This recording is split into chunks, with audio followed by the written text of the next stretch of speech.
네, 오늘 말씀은 다니엘서 11장 1절에서 19절까지의 말씀입니다.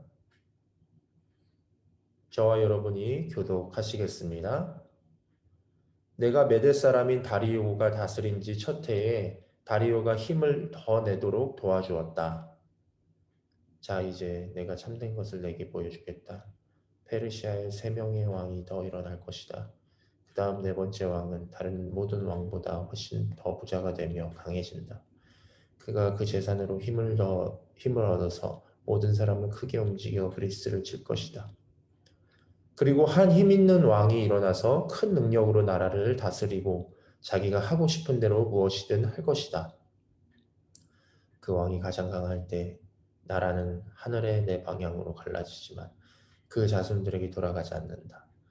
그의 나라는 그가 다스리던 대로 되지 않고 뿌리째 뽑혀서 그 자손이 아닌 다른 사람들이 이어갈 것이다. 남쪽 이집트 왕이 강해질 것이지만 그의 군대 장관들 가운데 하나가 그보다 더욱 강해진다. 그가 큰 힘을 얻고 나라를 다스리게 될 것이다. 몇 년 후에 그들은 동맹 관계가 될 것이다. 남쪽 왕의 공주가 평화 조약을 맺기 위해 북쪽 왕에게 갈 것이다. 그러나 그 공주가 힘을 잃고 남쪽 왕은 약해서 서지 못하고 그 다스림도 계속되지 않을 것이다. 공주와 가족들과 공주를 데리고 온 사람들과 공주를 지지하던 사람들이 함께 버림받을 것이다. 그러나 그 공주의 집안에서 한 사람이 일어나 왕의 자리를 이을 것이다. 그는 군대를 이끌고 북쪽 왕의 군대를 치고 그의 성에 들어가 그들과 싸워 이길 것이다. 그는 그 신들과 그들의 쇠로 된 우상들과 은과 금으로 된 귀한 물건들을 빼앗아 이집트로 가져갈 것이다. 그리고 몇 년 동안은 그가 북쪽 왕을 치지 않고 내버려 둘 것이다. 북쪽 왕은 남쪽 왕의 나라로 쳐들어가겠지만 결국 이기지 못하고 자기 나라로 돌아가게 될 것이다. 북쪽 왕의 아들들이 많은 군대를 모아서 전쟁을 일으키는데 물이 흘러넘치는 것 같이 몰려올 것이다. 그 군대는 남쪽 왕의 견고한 성까지 치게 될 것이다. 남쪽 왕은 크게 화가 나서 북쪽 왕과 싸우러 나올 것이다. 북쪽 왕은 큰 군대를 일으키겠지만 그 군대는 적군의 손에 넘어갈 것이다. 남쪽 왕은 군대를 무찌르고 스스로 자신을 높여서 수만 명의 사람을 죽일 것이다. 그러나 계속 이기지는 못한다. 북쪽 왕이 자기 나라로 돌아가 전보다 더 큰 군대를 일으켜서 몇 년 후 전쟁에 쓸 많은 물건과 큰 군대를 거느리고 쳐들어올 것이다. 그때 여러 사람들이 남쪽 왕을 치려고 일어날 것이다. 또 너희 유다 백성들 가운데 싸우기 잘하는 사람이 스스로 높여 환상을 이루려 하겠지만 오히려 실패해 넘어질 것이다. 그러면 북쪽 왕은 와서 흙으로 성을 쌓고 견고한 성을 빼앗을 것이다. 남쪽 군대는 그를 당하지 못하며 그 정예 부대조차 북쪽 군대를 이길 힘이 없을 것이다. 북쪽 군대가 하고 싶은 대로 하지만 아무도 그를 당해내지 못할 것이다. 그는 영광스러운 땅 이스라엘 차지하고 서서 힘으로 멸망시킬 것이다. 북쪽 왕은 온 나라에 힘을 다해 싸우려 하다가 남쪽 왕과 평화 조약을 맺을 것이다. 그리고 남쪽 나라를 멸망시키기 위해 북쪽 왕의 딸을 남쪽 왕에게 시집 보내지만 그 계획대로 이루어지지 않고 이익이 없을 것이다. 그 후 북쪽 왕은 해변의 땅으로 눈을 돌려 많은 땅을 차지하겠지만 군대의 어떤 장군이 그를 끝장내고 부끄러운 값을 그에게 물릴 것이다. 이후에 그는 같이 읽겠습니다. 이후에 그는 자기 땅의 성으로 돌아오다가 걸려 넘어져 다시 볼 수 없게 될 것이다. 아멘. 네, 오늘 읽은 다니엘서 11장 말씀은 앞으로 나라들 중에 특별히 강력한 힘으로 패권 다툼을 하는 제국들의 운명을 예언하고 있습니다. 실제로 역사를 살펴보면 다니엘서가 예언한 대로 역사가 전개되어 왔고 모든 일들이 정확하게 이루어지고 맞아 떨어졌습니다. 그래서 어떤 학자들은 이 다니엘서가 역사가 전개된 이후에 그 역사를 본 사람이 후대에 성경을 추가한 것이 아니냐라는 주장을 하기도 합니다. 그만큼 다니엘서에 기록된 예언들의 내용들이 어떻게 보면 옆에서 기록한 것처럼 정확하게 이루어졌기 때문입니다. 그래서 학자들은 다니엘서를 역사서로만 보지 않고 대예언서로 분류해서 보는 것입니다. 그만큼 다니엘서는 제국들의 몰락을 통해서, 그 몰락의 역사를 통해서 말하고 싶었던 결론이 있었을 것입니다. 그 결론은 바로 왕들을 세우시고 왕들을 폐하시는 분이 바로 하나님이시며 모든 권세의 흥망성쇠는 하나님께 달려 있다는 것입니다. 아무리 강력한 힘을 구가하던 왕도 갑자기 요절하게 되는가 하면 언젠가 힘을 잃고 무너지게 되고, 영원할 것만 같던 나라도 시간이 지나면 그 힘과 영화를 잃어버리게 되고 몰락하게 되는 것입니다. 특히 오늘 본문은 다니엘에게 나타난 존재가 앞으로의 일들을 상세하게 설명해 주고 있습니다. 그 앞 전장에서는, 이 다니엘서 11장 앞 전장 10장에서는 사람 같은 분이 다니엘에게 나타난 장면을 설명하며 그 존재를 주목하게 합니다. 그러나 오늘 본문에서는 그 환상 중에 다니엘에게 나타난 존재가 앞으로의 될 일을 직접 설명해 주면서 그 말하는 내용을 더 강조하고 있습니다. 오늘 본문은 다니엘서 9장과 같은 시점으로 메대 사람 다리오가 즉위했던 그런 시대였습니다. 1절에 보면 또 메대 사람 다리오가 다스린 지 첫 해에 나는 다리오가 힘을 더 내도록 도와주었습니다. 라고 말하고 있는데, 여기서 말하는 나는 가브리엘 천사를 말합니다. 가브리엘 천사가 다리오를 도왔다고 기록되어 있는데, 개역개정에 보면은 가브리엘이 그를 도왔다고 말하고 있습니다. 여기서 말하는 그는 미가엘 천사를 지칭하고 있습니다. 미가엘은 다리오 원년에 그 유다 백성들의 포로 귀환을 위해서 영적 전쟁을 치렀는데, 가브리엘이 이 미가엘 천사, 전쟁을 주관하는 천사인 이 미가엘, 군대를 이끄는 천사인 이 미가엘을 도왔다는 것입니다. 사실 이 땅에서 일어나는 모든 전쟁과 모든 사건과 이슈들은 영적인 세계와 밀접한 관련이 있습니다. 그래서 이 땅에서 일어나는 것보다 영적으로는 훨씬 더 큰 전쟁이 벌어지고 있는 것입니다. 왜냐하면 우리가 사는 이 현실 세계는 영적인 세계의 직접적인 영향을 받기 때문입니다. 따라서 영적인 세계를 보는 눈이 있다면, 그리고 그것을 하나님의 말씀으로 해석할 수 있는 눈이 있다면 시대를 분별할 수 있는 능력이 생긴다는 것입니다. 다니엘은 바로 이러한 영적인 눈이 열려서 가브리엘 천사를 보게 되었고, 환상 중에 그가 말하는 내용을 듣고 기록할 수 있었던 것입니다. 오늘 본문은 이제 바벨론이 망하고 메대와 바사의 시대로 넘어가게 됨을 나타내고 있습니다. 이어서 바사, 곧 페르시아 왕들이 쭉 소개되고 있는데, 2절을 보면 페르시아의 3명의 왕들이 일어난 후에 그 다음 4번째 왕을 언급하고 있는데, 이 왕은 이 강력한 힘을 갖고 있고 강력한 어떤 많은 부를 갖고 있는 이 왕은 에스더서에 등장하는 아하수에로 왕을 지칭합니다. 이 아하수에로의 페르시아는 다른 왕들과 비교할 수 없을 만큼 부유하고 큰 힘을 가지고 그리스를 치게 됩니다.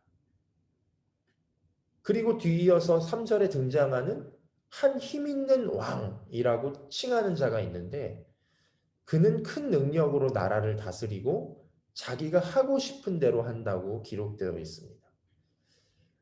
이 왕은 마케도니아의 왕으로서 그리스를 통일한 알렉산더 왕을 지칭합니다.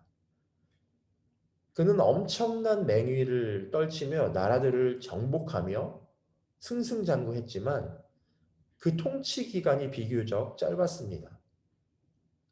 사절에 보면 그가 가장 강할 때에 그 나라가 하늘의 네 방향으로 갈라지게 될 것이라고 말하고 있습니다. 실제로 알렉산더가 나라들을 정복하기 시작한 지 11년 만에 죽게 되고 그 나라가 네 나라로 갈라지게 됩니다. 힘은 강력했지만 영화를 누려보지도 못하고 오로지 전쟁만 치르다가 죽게 된 것이죠. 얼마나 기구한 인생입니까? 결국 네 나라로 흩어지게 되는데 그 나라들은 그리스와 소아시아 그리고 북방과 남방 곧 시리아와 애굽으로 나뉘게 됩니다. 여기서 남방 왕은 프톨레미 왕조이고 북방 왕은 셀류쿠스 왕조입니다. 특별히 이 북방 왕과 남방 왕은 계속 사이가 좋지 않았고 싸우게 되는데 그 이유가 서로 힘과 군사력이 엇비슷하다 보니까 계속 충돌이 일어나게 됩니다. 그래서 6절에 보시면 그들은 서로 동맹 관계를 맺기 위해서 정략 결혼을 시킵니다. 남쪽은 정치적인 목적을 이루기 위해서 자기 딸을 내어줄 만큼 큰 위험을 감수하지만 결국 남편이 죽은 후에 힘을 얻지 못하고 결국 남쪽 왕이 힘을 잃게 되고 북쪽 왕에게 버림을 받게 되죠. 처음부터 정치적으로 접근했기 때문에 그 평화조약은 결국 깨지게 됩니다. 그 후에 남쪽 왕인 프톨레미 2세는 원수를 갚기 위해서 북쪽 왕의 군대를 쳐서 이기고 노량물들을 애굽으로 가져오게 됩니다. 이에 분하여서 북방왕이 다시 남방왕국을 치지만 결국 이기지 못하고 본국으로 돌아가고 맙니다. 그러나 역사는 계속해서 반복되고 엎치락 뒤치락 되는데 10절에 보면 북쪽 왕의 아들들이 등장합니다. 이 아들들은 셀리쿠스 2세의 아들 안티오쿠스 3세인데 그의 행적이 19절까지 기록되어 있습니다. 이 북방 나라와 남방 나라는 계속 엎치락 뒤치락 하면서 전쟁이 끊이지 않고 있습니다. 북방왕 안티오쿠스 3세는 애굽을 정복하기 위해서 많은 군대를 모집하고 남방왕의 성까지 쳐들어오게 됩니다. 그러나 그 수많은 군대를 동원했음에도 불구하고 남방 왕국과의 전쟁에서 또한 패배하고 맙니다. 그러나 안티오코스 3세는 이에 굴하지 않고 전보다 더 큰 군대를 소집하여서 다시 남방왕을 치게 됩니다. 결국 남방왕 애굽의 남방왕 애굽의 그 성 앞에까지 이 북방왕 안티오코스 3세의 손이 미치게 되고 안티오코스 3세의 승리가 전쟁에 대한 승리가 나타났습니다. 그러나 안티오코스 3세의 승리에 대한 도취도 잠시 남방왕국의 많은 나라들을 정복하려고 군대를 일으키지만 마침내 BC 190년에 마그네시아에서 패배하고 로마 사람들에게 지불해야 할 보물들을 신전에서 약탈하다가 명예롭지 못한 죽음을 맞이하게 됩니다. 결국엔 북방왕 안티오코스 3세도 엄청난 군사력을 자랑하고 엄청난 힘을 자랑했지만 결국에는 역사 속에 사라지게 되고 만 것입니다. 여러분 성경 역사를 비롯해서 모든 역사를 살펴보면 전쟁이 없이 평안한 적은 없었던 것 같습니다. 무수히 많은 크고 작은 전쟁들이 있어 왔고 패권 다툼들이 있어 왔습니다. 시대는 변해도 형태만 바뀔 뿐 나라가 나라를 대적하는 일들은 계속되어 왔고 또한 성경에 예언된 대로 이후에도 이 나라가 나라를 대적하는 전쟁이 또한 있을 것입니다. 전쟁의 역사는 다른 말로 하면 고통의 역사입니다. 서로를 대적하고 약탈하고 빼앗고 죽이고 결국에는 승자만이 살아남게 되는 것이죠. 그러나 이 승자도 언젠가는 또한 패자가 되어버리고 맙니다. 이 고통의 역사가 언제 끝나게 될까요? 인류가 존속하고 있는 한 이 전쟁의 고통은 끊이지 않을 것입니다. 인간은 존재적으로 죄인이기 때문에 결코 이 고통에서 자유로울 수 없습니다. 결국엔 전쟁의 위협과 내 안전한 울타리를 위협받는 환경에서 살아갈 수밖에 없게 된다는 것입니다. 아무리 힘이 센 나라가 그 패권을 가져간다고 할지라도 그 영광은 영원하지 않습니다. 언젠가 또 다른 강력한 힘이 나타나서 다시 그 패권을 가져가게 될 것입니다. 정상에 있는 사람은 결코 행복하기만 할까요? 그렇지 않습니다. 오히려 정상의 자리를 빼앗길까 봐 노심초사하게 될 것입니다. 영원할 것만 같던 제국도 언젠가는 무너지게 될 것입니다. 더 큰 힘이 일어나게 될 것입니다. 전쟁의 전리품을 빼앗아 온 자가 도로 그것들을 빼앗길 날이 온다는 것입니다. 왜 성경은 이러한 사건들을 반복해서 기록하고 있고 이러한 사건들을 통해서 우리가 알아야 할 것은 과연 무엇이겠습니까? 그것은 이 고통을 끝내실 유일한 한 분을 주목하는 것입니다. 다니엘은 70일회가 끝나야 그분이 오신다고 그렇게 예언하고 있습니다. 우리의 유일한 소망이신 예수 그리스도이시죠. 피조물이 고대하는 바는 하나님의 아들들이 나타나는 것이라고 했습니다. 우리는 그날을 고대하면서 이 고통을 참고 인내하는 것입니다. 내 삶의 고통이 반복되고 있다면 어쩌면 너무도 당연한 결과일지도 모르겠습니다. 이 고통 속에서 붙잡아야 할 유일한 한 분이 더 선명하게 보인다면 그것이 바로 우리의 소망이 되어야 하는 것입니다. 지금은 단지 물리적 전쟁만 있는 것이 아닙니다. 치열한 영적 전쟁이 다양한 형태로 우리의 삶에서 나타나고 있습니다. 세계관 전쟁. 물리적으로는 안 되니까 사단이 세계관을 흔들어 버립니다.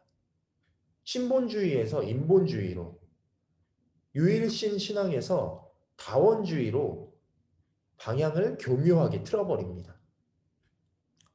이러한 영적 전쟁을 우리가 인지하지 못한다면 어느새 보이고 들리는 대로만 믿고 반응하며 살아간다면 우리는 미혹될 수밖에 없다는 것입니다. 우리가 마땅히 붙잡아야 할 분은 예수님이시고 예수님의 이름의 능력으로 우리는 살아가야 할 줄로 믿습니다. 고통 속에서도 영적 전쟁 속에서도 변하지 않는 능력의 이름 예수 그리스도를 우리는 붙들어야 할 줄로 믿습니다. 사람은 누구나 안정을 추구하기 때문에 힘있고 능력 있는 지도자를 원합니다. 그리고 경제 발전을 통해서 누리는 안정감을 원하고 강한 군사력을 통해서 안전을 보장받고 싶어 합니다. 그러나 오늘 우리는 그 모든 것이 강한 지도자를 통해서 오는 것이 아니며 인간의 힘과 능력으로부터 오는 것이 아님을 우리는 알았습니다. 우리가 피해야 할 유일한 분께 피했으면 좋겠습니다. 나를 보호하시고 나를 안위하시고 나를 지키실 뿐만 아니라 그런 나를 아시고 그런 나를 이해하시는 유일한 분이신 우리 주님께 굴복하며 그분의 보좌 앞으로 담대하게 나아가시는 이 아침이 되기를 간절히 소망합니다. 모든 나라를 주관하시고 모든 왕들의 흥망성쇠를 주관하시는 분께 오늘 이 아침에 주님, 나의 삶을 주관하시고 또한 내가 살고 있는 이 땅을 다스려 주시옵소서. 그렇게 기도하시는 저와 여러분이 되었으면 좋겠습니다. 시간 기도 제목 보고 함께 기도하시겠습니다. 첫 번째로는 사람의 힘과 능력을 의지하지 않고 나라의 흥망성쇠를 주관하시는 주님만 의지하게 하소서. 두 번째, 늘 깨어 있어 기도함으로 영적 전쟁에 승리케 하셔서 이 땅에서 일어나는 고통에 얽매이지 않게 하소서. 그리고 마지막 세 번째, 매 순간 내 생각과 세계관을 하나님의 말씀으로 채우게 하소서. 이 세 가지 기도 제목을 가지고 함께 시간 기도하시겠습니다. 하나님 은혜